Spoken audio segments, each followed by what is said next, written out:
Em outro pântano há uma grande quantidade de pássaros que causam enormes devastações. Expulsá-los parece impossível. Voltando-se para o centro de sua consciência, Hércules tem uma ideia nova e expulsa os pássaros com vibrações sonoras mais elevadas. Transformar e elevar a nossa palavra para que possamos ouvir os sons que existem dentro de nós. Bem-vindos, queridos amigos, ao nosso programa Trechos de Conhecimento. Chegamos ao nosso 10º programa desta série de estudos.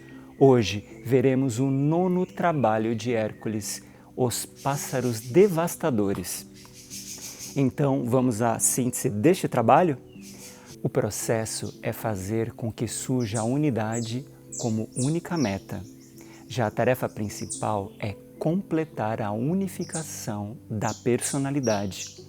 A realização é alcançar a consciência da presença da alma. E, por fim, a chave para a realização é ir direto à meta.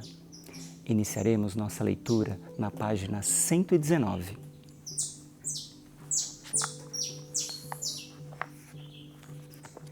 Os pântanos não terminaram. Agora há outro diante de Hércules, desta vez com sua enorme quantidade de estranhos pássaros que provocam grandes devastações. Expulsá-los parece tarefa impossível, mas, segundo a voz do instrutor interno, para além da mente uma luz indicará a direção segura. A terrível presença dos pássaros faz-se notar por seu coro de vozes, que, ameaçador e dissonante, é ouvido por toda parte. Seus bicos de ferro assemelham-se a uma espada. Suas penas são como lâminas de aço, e as garras, instrumentos de destruição. Percebendo que o guerreiro se aproxima, 3 pássaros atiram-se sobre ele, tentando atacá-lo. Hércules consegue desvencilhar-se e acaba atingindo depois um deles. Surpreendentemente, algumas das pontiagudas penas do pássaro alvejado fixam-se no chão, provocando uma vibração sonora aterradora. Em vista disso, os outros pássaros afastam-se por um tempo, mas Hércules sabe que voltarão.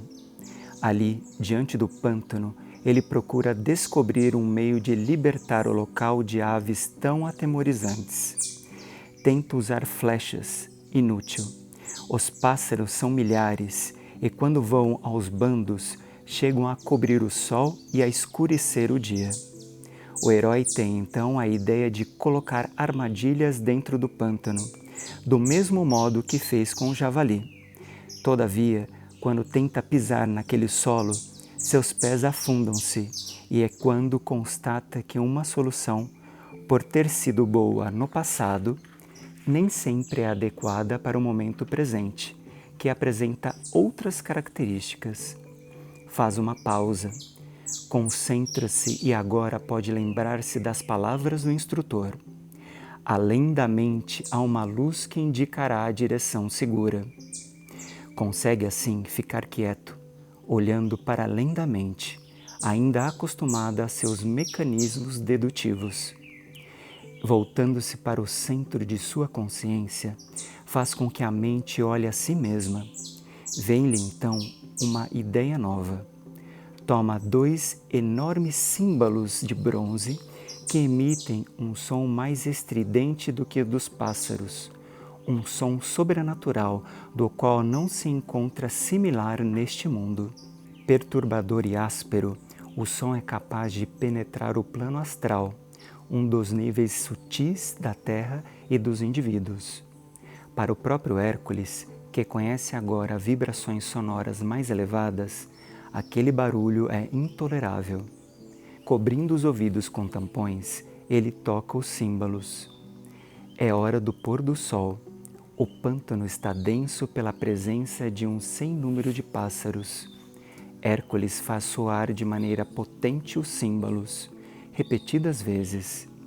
Uma dissonância assustadora, nunca ouvida naquela região, confunde as aves, que, desesperadas pelo rumor, confusas pela vibração, escapam depressa para jamais retornar. Já estão distantes, mas os símbolos ainda batem vigorosamente. Em seguida, o silêncio invade o pântano. Os pássaros horrendos desapareceram. Hércules ouve, então, as palavras do instrutor que o segue internamente. Você expulsou os pássaros mortíferos. O trabalho está concluído. Quando assumiu sua primeira tarefa com as éguas devoradoras de homens, vimos que Hércules agiu com base na sua personalidade e tudo foi mal feito. Agora, diante dos pássaros devastadores, defronta-se com o mesmo problema no plano da mente, mas já revela controle dos pensamentos e prontidão para captar uma ideia advinda de níveis mais elevados do seu ser. O resultado, como se observa, é outro. Nesta nova etapa, o som tem um papel proeminente. O trabalho de Hércules consiste em retirar os pássaros da região do pântano e transformar aquela situação. E ele o faz usando um recurso de caráter sonoro. Vê-se, pois, que esta tarefa está associada ao elemento ar, pássaros e sons. Ora, som e ar podem simbolizar a mente do homem, e esses pássaros, o concentrado de pensamentos e de palavras negativas criado em todas as vidas passadas. Esse conjunto antiquíssimo, fortalecido pelo uso, precisa ser colocado à luz da alma. Os 3 pássaros que se destacam dos demais têm um significado especial. O primeiro representa a tagarelice que se pratica inconscientemente durante vidas. O segundo, as informações reveladas aos que não estão prontos ainda para escutá-las. O terceiro, o falar continuamente de si próprio, egoisticamente, para enaltecer-se ou valorizar-se em detrimento de outros. Esses hábitos são destrutivos como os referidos pássaros, sendo a tagarelice, pela perda de energia que acarreta, um homicídio sutil. Nem todos sabem quão grande é o poder do som e que possibilidades têm as palavras que o homem pronuncia. Forças construtoras da natureza agem no plano etérico, rede energética sutil que mantém integrado todo o plano físico do planeta, nele construindo tudo o que pertence à realidade do mundo concreto. Mais além, nos planos astral e mental, essas forças também atuam. O que o homem fala perpassa esses níveis e provoca deslocamentos que irão ajudá-las ou dispersá-las, conforme a vibração do som emitido. Assim, uma palavra humana tanto pode ajudar uma força a evoluir, como pode também matá-la ou impedi-la de alcançar algum núcleo que a mantenha coesa e integrada. A fala supérflua e a tagarelice não trazem consigo a energia dos níveis internos do homem. Ao contrário, são ruídos devastadores que têm como suporte forças vindas de regiões menos conscientes.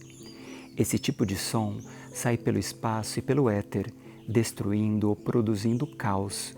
Para que a palavra venha acompanhada de um elemento benéfico, construtor e positivo, é preciso que o ser interno do indivíduo a vitalize com a sua presença.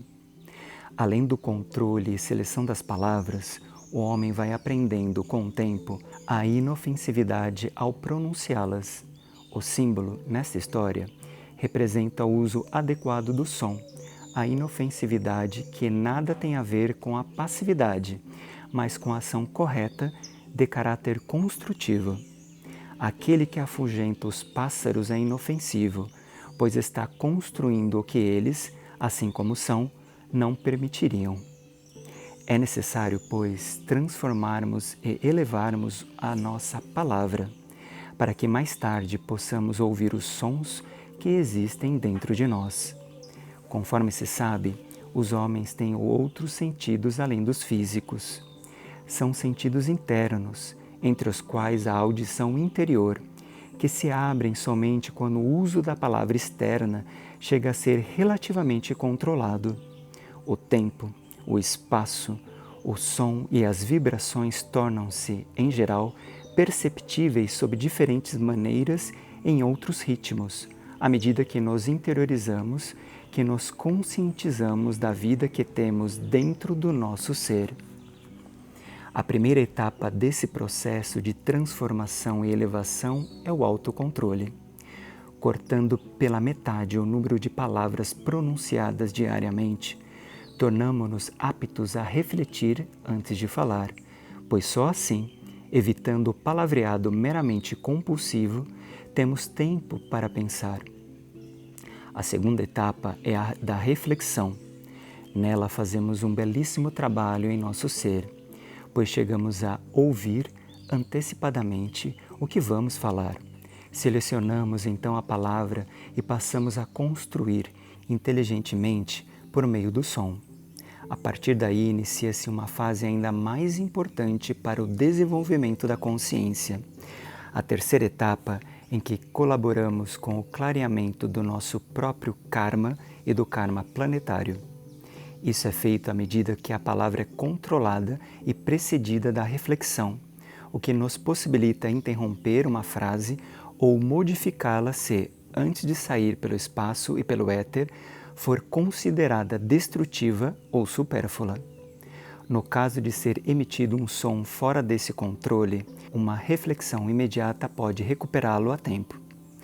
A produção posterior de um som de qualidade oposta restaura o equilíbrio dentro do universo das energias.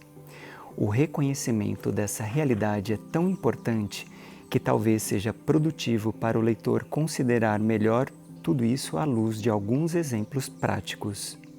Eu mesmo tive a oportunidade de conhecer um indivíduo que, em sua atividade diária, entrava em contato com muitas pessoas. Certa vez, numa conversa, ele se entregou às forças negativas e passou a falar sobre guerras e doenças epidêmicas, além do tempo necessário para a devida elucidação do problema em estudo. Tratando-se, no entanto, de uma pessoa consciente, logo a seguir sentiu-se mal.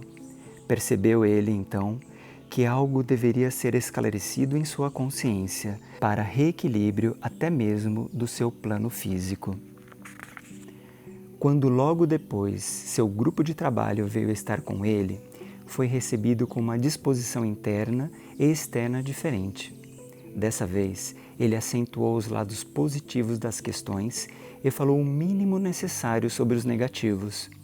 Prosseguindo nessa atitude durante todo o encontro, ele sentiu o reequilíbrio em si próprio e no grupo ali presente e constatou, terminada a reunião, quanto havia sido útil aquela mudança de atitude. Ilustrativo também é o caso de um psicanalista que se encontrava em um estado crítico, sem saber como agir. Ele sentia que seu trabalho com os pacientes estava caindo numa terrível rotina e começava a perder o sentido para ele. Perguntei-lhe se já havia experimentado reduzir pela metade o número de palavras que pronunciava por dia, e ele, inteligentemente, propôs-se a fazer isso.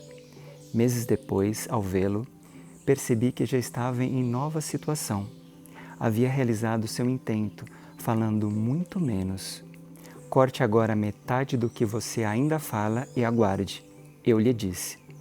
Assim, ele reduziu a sua expressão verbal a quarta parte do que sempre falou em sua vida.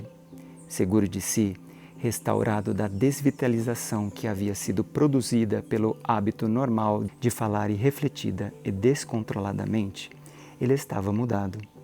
Até mesmo situações fora de seu âmbito profissional e assuntos de pessoas de sua própria família não mais o levavam a sair do seu equilíbrio. Sem a seleção da palavra, o indivíduo não pode ter visão clara da meta interna e externa da sua vida. A energia para se caminhar na direção correta vem do fato de se aprimorar esse controle cada vez mais. Tal controle, entretanto, não pode ser encarado como uma repressão, pois é exercido pelo homem com o fim de descobrir e alcançar sua própria meta. A energia controlada, canalizada imediatamente para esse objetivo, não fica, pois, reprimida. Ao contrário, promove ampliações e crescimentos na consciência. Portanto, É com a meta espiritual antecipadamente eleita que se torna possível autocontrole sem repressão. Assim, o homem começará a colaborar com a verdadeira vida, tornando-se co-criador com o Espírito único. Bem, hoje ficamos por aqui. Não esqueçam de comentar e compartilhar para que esta instrução chegue a mais pessoas. Caso tenham perdido algum dos nossos estudos, no canal Iridinha Editora no YouTube, vocês poderão encontrar os programas anteriores. Na próxima semana, estudaremos o 10º trabalho de Hércules, Cérbero morre. Até lá!